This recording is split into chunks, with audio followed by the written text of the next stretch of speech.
السلام علیکم ورحمۃ اللہ وبرکاتہ۔ حضرت اسماء بنت امیس رضی اللہ تعالی عنہ۔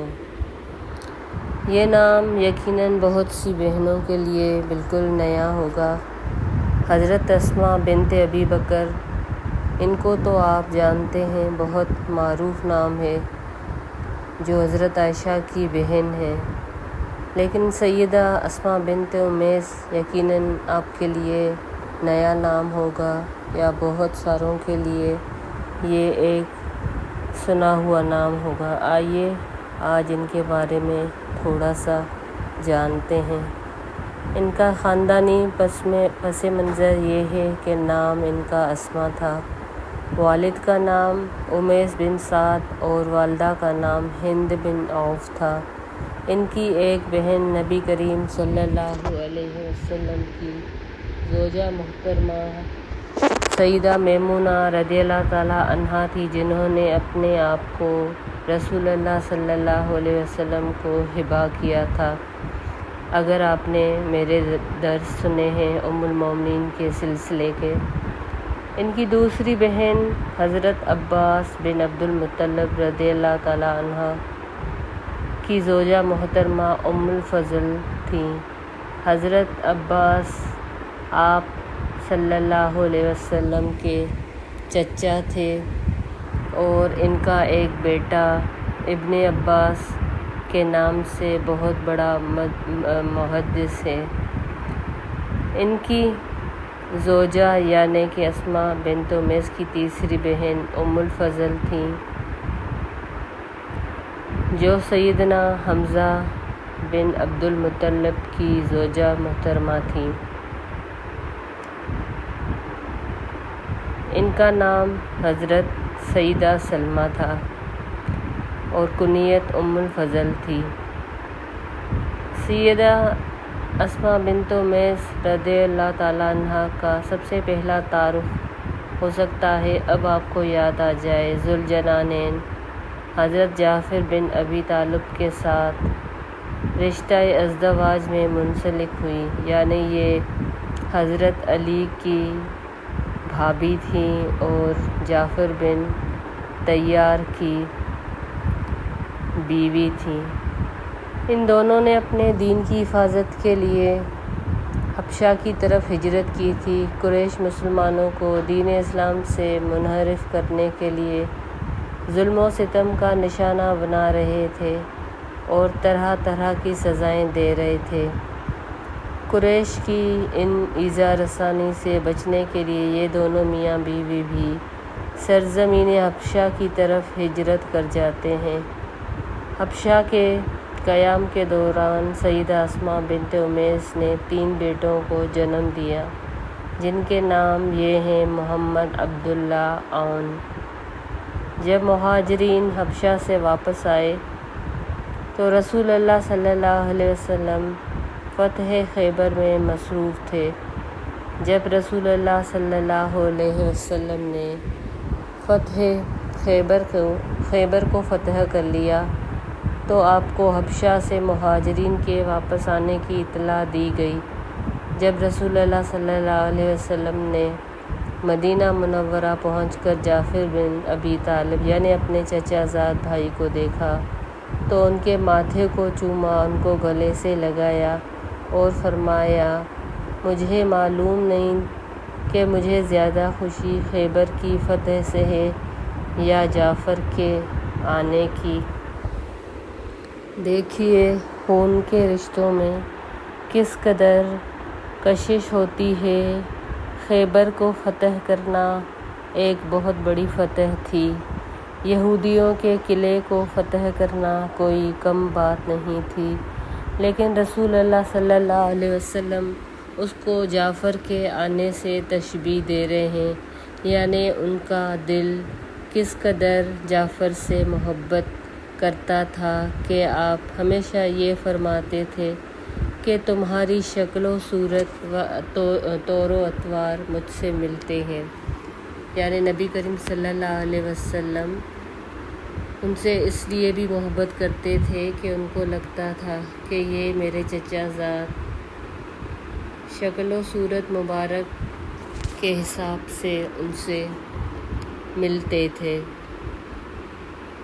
یہ ساری بہنیں مومن تھیں۔ رسول اللہ صلی اللہ علیہ وسلم نے سیدہ اسماء بنت امیس اور ان کی بہنوں کو الاخوات المؤمنات کہہ کر ان کے مومن ہونے کی گواہی دی، اور کسی عقل مند مومن کے لیے اس سے بڑھ کے کیا خوشخبری، کیا اعزاز ہو سکتا ہے کہ ان کو زندگی میں ہی ایمان کا تحفہ مل گیا ہو۔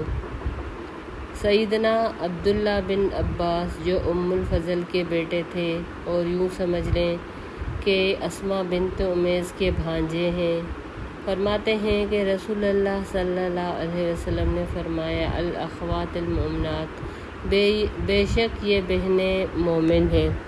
ایک اور روایت میں بھی آتا ہے کہ 4 مومن بہنیں میمونہ ام الفضل بنت حارث حمزہ کی بیوی، سلمہ اور اسماء بنت امیس۔ میدان جہاد اور دعوت میں ان کا کیا کردار رہا؟ سیدہ اسماء بنت امیس اور ان کی بہنوں کا دعوت اللہ کے میدان میں بہت زیادہ اثر انگیز کردار تھا۔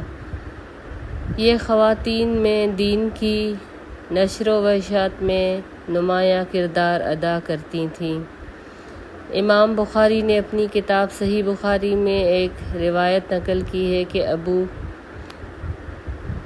بردہ نے ابو موسیٰ سے روایت کیا، وہ فرماتے کہ ہم یمن میں تھے کہ ہمیں نبی کریم صلی اللہ علیہ وسلم کے مبعوث ہونے کی خبر ملی۔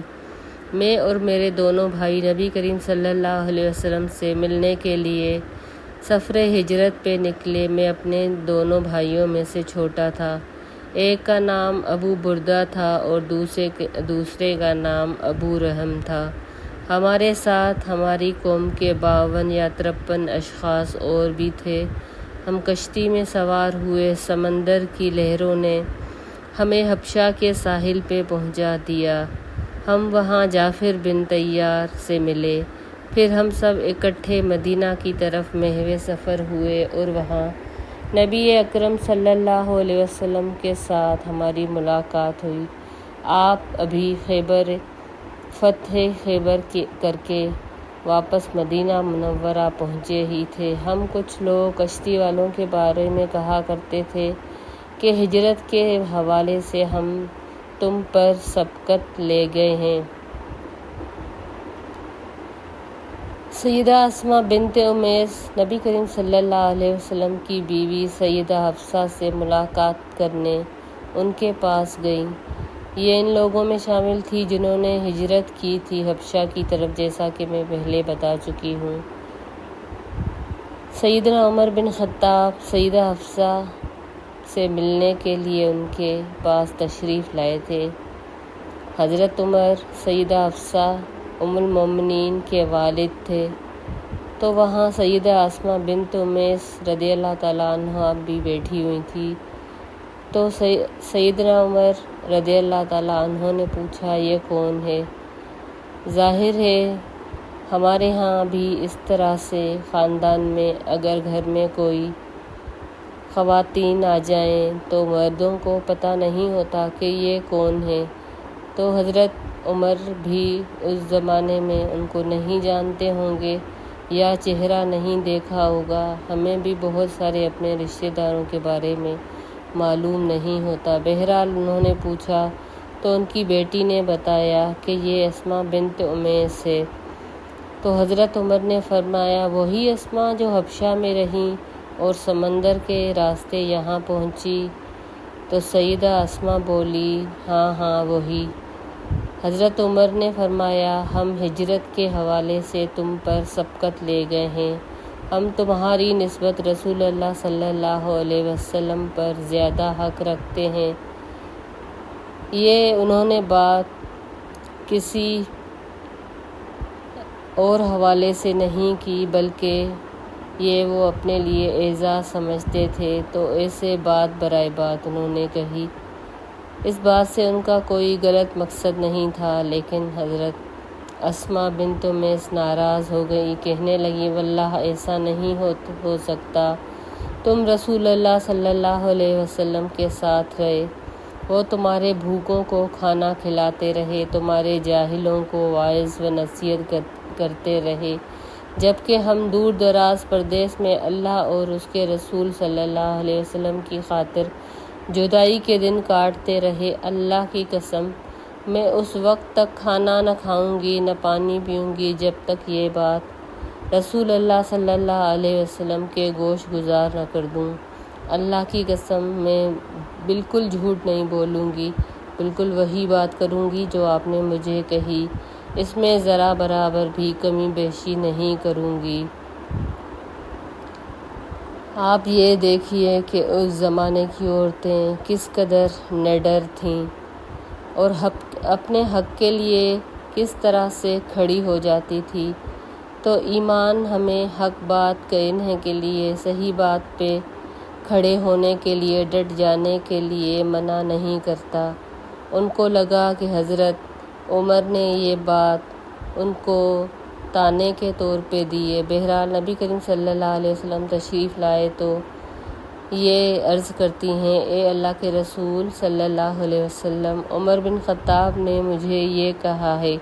آپ صلی اللہ علیہ وسلم نے فرمایا، تم نے جواب میں اسے کیا کہا؟ انہوں نے عرض کیا، میں نے اسے یہ کچھ کہا ہے۔ پھر رسول اللہ صلی اللہ علیہ وسلم نے فرمایا، کوئی تم سے زیادہ مجھ پر حق نہیں رکھتا۔ عمر اور اس کے ساتھیوں نے ایک ہجرت کی، جبکہ تم کشتی والوں نے 2 ہجرتیں کرنے کی سعادت حاصل کی۔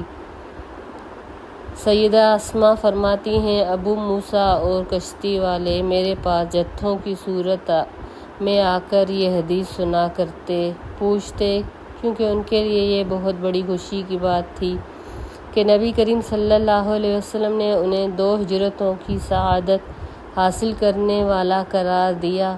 دیکھیے کہ نبی کریم صلی اللہ علیہ وسلم اپنے صحابہ اور صحابیات سے کس قدر محبت کرتے تھے۔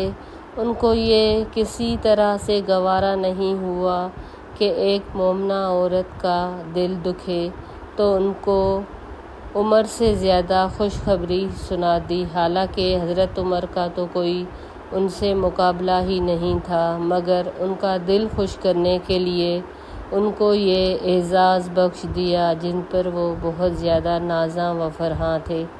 ابو بردہ بیان کرتے ہیں، سیدہ اسما فرماتی ہیں کہ ابو موسیٰ میرے حوالے سے بار بار یہ حدیث بیان کرتے تھے، یعنی وہ اتنی خوش تھی، اور جب ان کے حوالے سے لوگ یہ بات کرتے کہ سیدہ اسما کو رسول اللہ صلی اللہ علیہ وسلم نے یہ فرمایا ہے، تو سارے لوگ یہ سن کے بہت خوش ہوتے تھے۔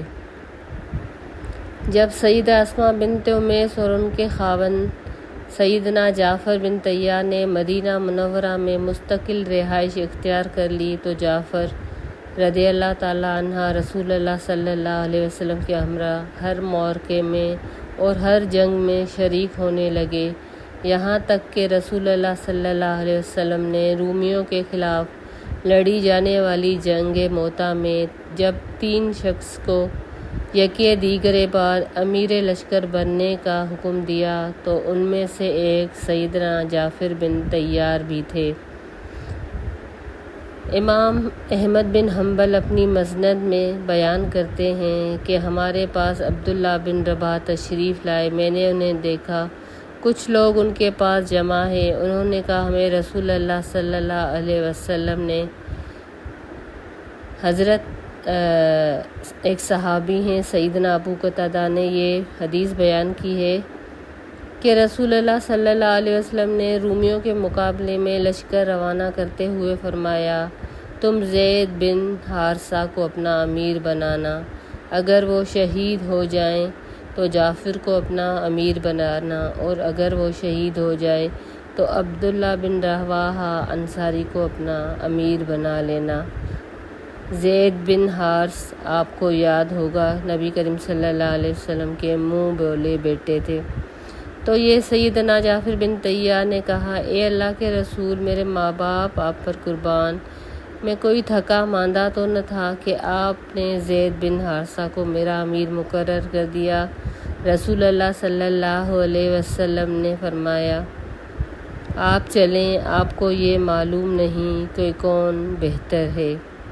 لشکر اسلام روانہ ہوتا ہے۔ چند دنوں کے بعد نبی کریم صلی اللہ علیہ وسلم ممبر پر جلوہ افروز ہوئے اور حکم دیا، الصلاۃ جامعہ، اس کی منادی کر دی جائے۔ جب لوگ جمع ہو گئے تو رسول اللہ صلی اللہ علیہ وسلم نے فرمایا، اللہ خیر کرے، کیا میں تمہیں لشکر کے بارے میں وہ خبر نہ سناؤں جو مجھے وحی کے ذریعے معلوم ہوئی ہے؟ ہوا یہ تھا کہ جب یہ لشکر روانہ ہوا، دشمن کے ساتھ ان کا مقابلہ ہوا، امیر لشکر زید بن حارث داد شجاعت دیتے ہوئے شہید ہو گئے۔ ان کے حق میں مغفرت کی دعا کرو۔ تو لوگوں نے مغفرت کی دعا کی۔ اس کے بعد لشکر اسلام کا جھنڈا جعفر بن ابی طالب نے تھام لیا۔ وہ بھی دشمن کا مقابلہ کرتے ہوئے جام شہادت نوش کر گئے۔ اس کے حق میں بھی مغفرت کی دعا کرو۔ تو لوگوں نے مغفرت کی دعا کی۔ اس کے بعد لشکر اسلام کا جھنڈا عبداللہ بن رواحہ نے تھام لیا رضی اللہ تعالیٰ عنہم۔ انہوں نے دشمن کا ڈٹ کے مقابلہ کیا، لیکن وہ بھی داد شجاعت دیتے ہوئے شہید ہو گئے۔ اس کے حق میں بھی مغفرت کی دعا کرو۔ لوگوں نے ان کے حق میں بھی مغفرت کی دعا کی۔ پھر رسول اللہ صلی اللہ علیہ وسلم نے فرمایا، اس کے بعد لشکر اسلام کا جھنڈا خالد بن ولید نے تھام لیا۔ وہ امیر لشکر بن گیا۔ رسول اللہ صلی اللہ علیہ وسلم نے فرمایا، اپنے دست مبارک کی 2 انگلیاں آسمان کی طرف اٹھائیں اور یہ ارشاد فرمایا کہ الہی، وہ اللہ کی تلوار میں سے ایک تلوار ہے، یعنی خالد بن سیف۔ اور مزید فرمایا کہ اس کے ذریعے لشکر اسلام کی مدد فرما۔ اس دن کے بعد سے حضرت خالد بن ولید کا نام سیف اللہ مشہور و معروف ہو گیا۔ پھر نبی کریم صلی اللہ علیہ وسلم نے فرمایا، چلو اور اپنے بھائیوں کی مدد کرو، کوئی پیچھے نہ رہے۔ تو لوگ سخت گرمی میں پیدل اور سوار ہو کے چل پڑے۔ جب حضرت اسماء بنت امیس کو اپنے خاوند کی شہادت کا علم ہوا، سیدہ اسماء خود شہادت کی داستان اس طرح سے بیان کرتی ہیں کہ جب جعفر اور اس کے ساتھی شہید ہو گئے تو رسول اللہ صلی اللہ علیہ وسلم میرے پاس تشریف لائے۔ میں 40 عدد چمڑوں کی کھالوں کو رنگ دے چکی تھی، آٹا گوندھ لیا تھا اور بچوں کو نہلا کر ان کے سروں پہ تیل لگا چکی تھی اور انہیں صاف ستھرے کپڑے پہنا دیے تھے۔ رسول اللہ صلی اللہ علیہ وسلم نے فرمایا، جعفر کے بچوں کو میرے پاس لے آؤ۔ میں نے تمام بچوں کو آپ کی خدمت میں پیش کر دیا۔ آپ ان سے پیار کرنے لگے۔ میں نے دیکھا آپ صلی اللہ علیہ وسلم کی آنکھ مبارک سے آنسو جاری ہیں۔ میں گھبرا گئی۔ میں نے عرض کیا، اے اللہ کے رسول علیہ الصلاۃ والسلام، میرے ماں باپ آپ پر قربان، خیر تو ہے؟ کیا آپ کو جعفر اور اس کے ساتھیوں کے بارے میں کوئی خبر پہنچی ہے؟ فرمایا، ہاں، وہ آج سب شہید ہو گئے ہیں۔ اسماء بنت امیس فرماتی ہیں، یہ سنتے ہی میرے اوسان خطا ہو گئے۔ ظاہر ہے اپنے شوہر کے بارے میں سن کر کون عورت اپنے اوسان بحال رکھ سکتی ہے؟ بہرحال وہ آہ زاری کرتی ہوئی وہاں سے اٹھ کھڑی ہوئیں۔ ان کی آوازیں سن کر عورتیں ان کے گھر میں اکٹھی ہونے لگیں۔ رسول اللہ صلی اللہ علیہ وسلم اپنے گھر تشریف لے گئے۔ اہل خانہ کو فرمایا کہ آج جعفر کے گھر والوں کو فراموش نہ کرنا، ان کے لیے کھانا تیار کرو، وہ اپنے سربراہ کے غم میں مبتلا ہیں۔ بہرحال ساری خواتین حضرت اسماء بنت امیس کے پاس جمع ہوئیں، انہیں تسلی دینے لگیں تاکہ ان کا غم غلط ہو۔ وہ اپنے خاوند کی شہادت کی بنا پر بہت دکھی تھی۔ شہادت بہت بڑا رتبہ ہے، لیکن جدائی بھی بہت بڑی تھی۔ اتنا لمبا ساتھ اور اس کے بعد یہ فراق کا عالم، ظاہر ہے غم تو فطری تھا۔ آپ صلی اللہ علیہ وسلم نے فرمایا، اے اسماء، کوئی نازیبانہ بات نہ کہنا اور سینہ کوبی نہ کرنا۔ رسول اللہ صلی اللہ علیہ وسلم نے اپنی بیٹی حضرت فاطمہ کے پاس آئے اور وہ سیدنا جعفر کی وفات کے غم میں رو رہی تھیں، کیونکہ وہ ان کے چچا، یوں سمجھ لیں کہ وہ ان کے جیٹھ تھے یا ان کے دیور تھے، کیونکہ یہ معلوم نہیں کہ وہ حضرت علی سے بڑے تھے یا چھوٹے تھے، اور بہرحال وہ ان کے والد کے چچا زاد بھی تھے۔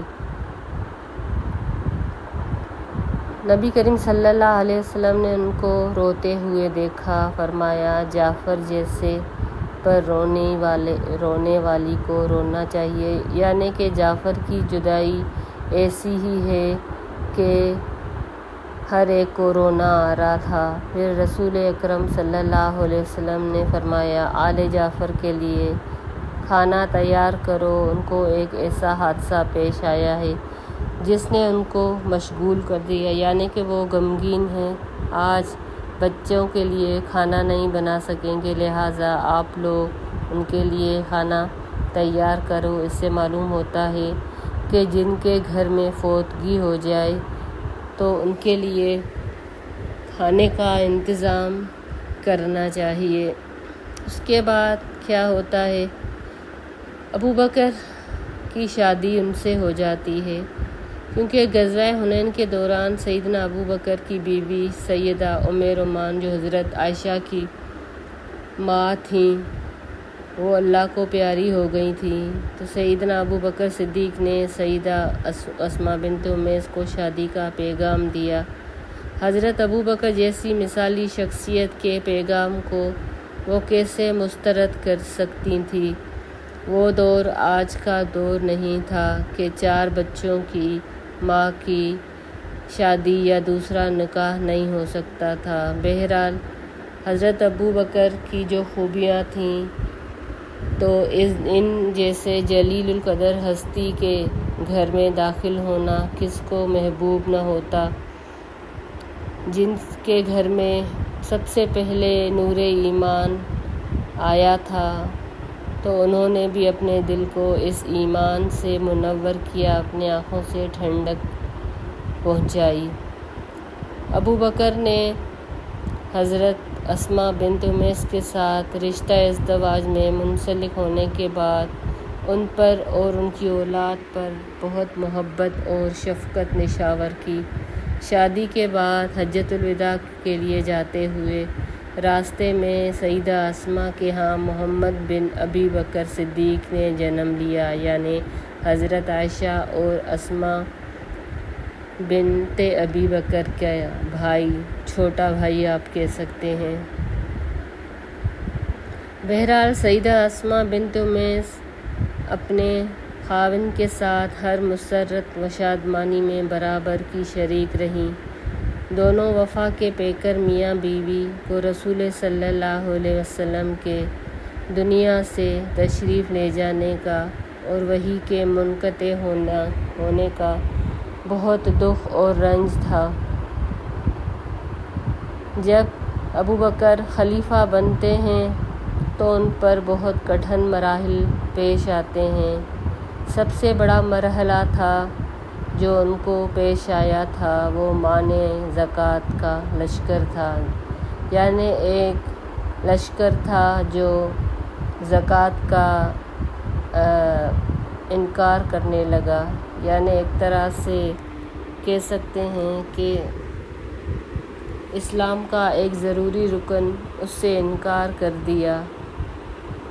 تو بعض صحابہ کرام نے یہ مطالبہ کیا کہ لشکر اسلام کا امیر کسی ایسے صحابہ کو بنایا جائے جو ان سے عمر میں بڑا ہو، لیکن حضرت ابو بکر نے اس تجویز کو نہ مانا، کیونکہ آپ صلی اللہ علیہ وسلم کے کیے گئے فیصلے کو ختم کرنا پسند نہیں کرتے تھے، کیونکہ نبی کریم صلی اللہ علیہ وسلم کے زمانے میں ہی یہ فتنہ اٹھ چکا تھا، تو آپ نے حضرت اسامہ کو اس کا امیر بنایا تھا، جو کہ عمر میں تھوڑے سے کم تھے۔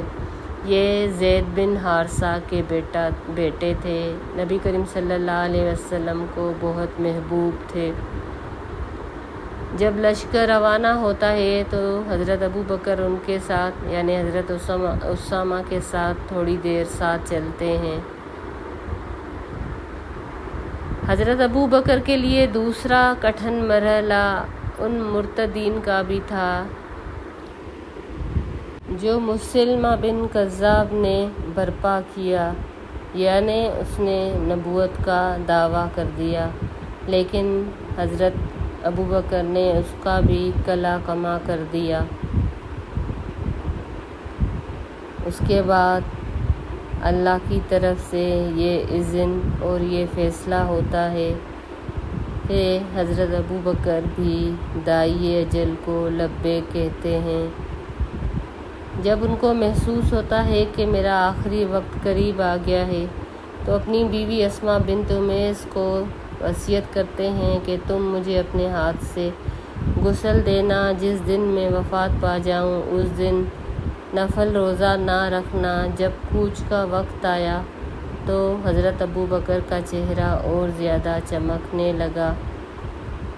سیدہ اسماء بنت امیس جب اپنے رفیق حیات کو اس حالت میں دیکھتی ہیں تو ان کے چہرے کو محبت بھرے انداز میں اپنے سینے سے لگا لیتی ہیں، قرآنی آیات کی تلاوت شروع کرتے ہیں تاکہ ابو بکر رضی اللہ تعالیٰ عنہ ان آیات کو پڑھ کر دلی سکون محسوس کریں۔ تھوڑی دیر میں ہی زندگی کی ڈور ٹوٹ جاتی ہے۔ اللہ اپنے محبوب کے دوست جو یار غار بھی تھے ان پر اپنی رحمت کی برکھا برسائے، ان پر اپنا فضل فرمائے اور اپنی رضا سے نوازے۔ حضرت اسماء بنت امیس کثرت کے ساتھ روزے رکھنے کی عادی تھیں، لیکن جس دن حضرت ابو بکر کی وفات ہوتی ہے انہوں نے روزہ نہ رکھا اور اپنے شوہر کی میت کو ان کی وصیت کے مطابق خود غسل دیا۔ اس طرح انہوں نے وصیت پر عمل کرنے کی سعادت حاصل کی۔ یہ حضرت ابو بکر کی بہت اچھی رفیق حیات ثابت ہوئیں۔ اس کے بعد کیونکہ نبی کریم صلی اللہ علیہ وسلم کی وفات کے بعد 6 مہینے کے بعد حضرت فاطمہ کا بھی انتقال ہو جاتا ہے، تو جب سیدہ اسماء بنت امیس کی عدت پوری ہو جاتی ہے تو ان کے جو پہلے خاوند، جیسا کہ میں بتا چکی ہوں کہ حضرت جعفر اور حضرت علی بھائی تھے، تو پھر ان کو حضرت علی نے رشتہ بھیجا اور یوں ان کے ساتھ رشتہ ازدواج میں بندھ جاتی ہیں، اور حضرت علی اپنے 3 بھتیجوں کو اور دوسرے شوہر حضرت ابو بکر کے بیٹے محمد کی تعلیم و تربیت کے لیے جت جاتے ہیں، لیکن رسول اکرم صلی اللہ علیہ وسلم کی گود میں پرورش پائی ہوئی تھی حضرت علی نے۔ انہوں نے سوچا کہ یہ میرے بھائی کے بچے ہیں اور محمد نبی کریم صلی اللہ علیہ وسلم کے پیارے دوست ابو بکر کا بیٹا۔ بہرحال اس طرح سے حضرت اسماء بنت امیس کی شادی یا نکاح ان کے دیور سے ہو جاتا ہے، اور یہ تیسرا نکاح ہوتا ہے۔ آپ سوچیں آج کے دور میں کہاں ہوتا ہے ایسا۔ پہلے ان کے 4 بیٹے تھے، 3 بیٹے تھے جب حضرت جعفر شہید ہو گئے۔ آج کے زمانے کے حساب سے کہا جاتا کہ اب بیٹے ہی ان کا سہارا ہیں، ان کو کیا ضرورت ہے دوسرے نکاح کی۔ پھر دوسرا نکاح ہوتا، چوتھا بیٹا ہوا، پھر حضرت علی سے نکاح ہوتا۔ آج کا معاشرہ کہتا کہ 4 بیٹوں کی ماں ہے، دیکھو ذرا، پھر بھی اس نے تیسرا نکاح کر لیا۔ لیکن وہ تو دور ہی دوسرا تھا، وہ تو ایسا دور تھا کہ جس کے لیے ہم جتنی تعریف کریں کم ہے۔ حضرت علی کے ساتھ پھر وہ نہایت ہی دانا خاتون تھیں، ان کے ساتھ بھی ان کی مددگار بن گئی۔ حضرت علی کی حکمت اور دانائی کی وجہ سے ان کی حکمت اور دانائی میں بھی اضافہ ہو گیا۔ حضرت علی کے افکار و خیالات کی وجہ سے حضرت اسمہ بنت امیس کے افکار و خیالات میں بھی پختگی پیدا ہوئی۔ یہ دونوں میاں بیوی زندگی کی شاہراہ پہ خوش و خرم زندگی گزارنے لگے۔ حضرت علی سے بھی ان کو ایک بیٹا ہوا جس کا نام انہوں نے یحییٰ رکھا۔ یہ بہت نیک اور ذہین و فطین خاتون تھیں۔ جب بھی کوئی مشکل آتی تو اللہ کی طرف سے عطا کی ہوئی صلاحیت سے اس مصیبت سے نکلنے کا حل تلاش کرتیں اور امن و سکون کے ساتھ زندگی بسر کرنے لگتیں۔ امیر المومنین سیدنا علی بن ابی طالب کے ساتھ شادی کے بعد ایک دن پہلے حضرت جعفر کے بیٹے اور دوسرے شوہر حضرت ابوبکر کے بیٹے کے درمیان جھگڑا ہو گیا۔ اصل میں یہ بچے سے تھے اور ظاہر ہے سب کو اپنے باپ پر فخر ہوتا ہے، تو ہر کوئی اپنے باپ پہ فخر کر رہا تھا کہ میرا باپ تیرے باپ سے کہیں بہتر ہے۔ یہ جس طرح سے بچوں کی معصومیت کا ایک جھگڑا تھا۔ حضرت علی ان کو جھگڑتا ہوا دیکھ رہے تھے۔ ایک طرف تو حضرت جعفر کے بیٹے تھے جو ان کے بھتیجے تھے، دوسری طرف ابوبکر کا لخت جگر تھا۔ ان کے لیے سب بھی بچے عظیم تھے۔ اب وہ حیران تھے کہ ان بچوں کو کیسے سمجھائیں، ان کے جھگڑے کو کیسے ختم کریں۔ پھر خیال آتا ہے کہ اپنی ذہین و فطین رفیق حیات سے مدد لیں، کیونکہ یہ بچوں کی ماں ہے۔ انہیں بلایا، انہوں نے بھی بچوں کو لڑتے جھگڑتے دیکھا، وجہ معلوم ہوئی تو سب بچوں کو مخاطب کر کے فرمانے لگیں، سر زمین عرب میں جعفر سے بہتر جوان میں نے نہیں دیکھا، اور سرزمین عرب میں ابوبکر صدیق سے بہتر بزرگ مجھے کہیں اور دکھائی نہیں دیا۔ یہ سب باتیں سن کے بچے خاموش ہو گئے، خوشی سے ایک دوسرے کے ساتھ بغل گیر ہو گئے، پھر آپس میں کھیلنے لگے۔ بچے ہی تو تھے، ایسے لگتا تھا جیسے کبھی لڑے ہی نہیں تھے، جیسا کہ بچوں کی فطرت ہوتی ہے۔ حضرت علی نے یہ صورتحال دیکھ کر انگشت بدندہ رہ گئے، یعنی کہ حیران رہ گئے، اور اپنی بیوی کی ذہانت و فطانت کا اعتراف کیے بغیر نہ رہ سکے۔ مسکراتے ہوئے کہتے ہیں، آپ نے ہمارے لیے تو کوئی گنجائش ہی نہیں چھوڑی، یعنی دونوں شوہروں کا ذکر کر دیا، ان کی تعریف کر دی، تو پھر ہم کیا ہیں؟ تو کہتی ہیں کہ ایک سرزمین عرب کا بہترین جوان اور دوسرا سرزمین عرب کا بہترین بزرگ۔ علی فرماتے ہیں تو بھائی ہم کدھر گئے؟ سیدہ اسماء ان کی بات سن کر مسکرائیں۔ کیا کہتی ہیں، امیر المومنین تینوں میں آپ کے بہتر مقام کے بھلا کیا کہنے، دیکھیے کیا خاتون ہے، کس قدر بصیرت ہے، کس طرح سے اپنے شوہر کو خوش کر دیا۔ یہ سن کر حضرت علی خوش ہو گئے۔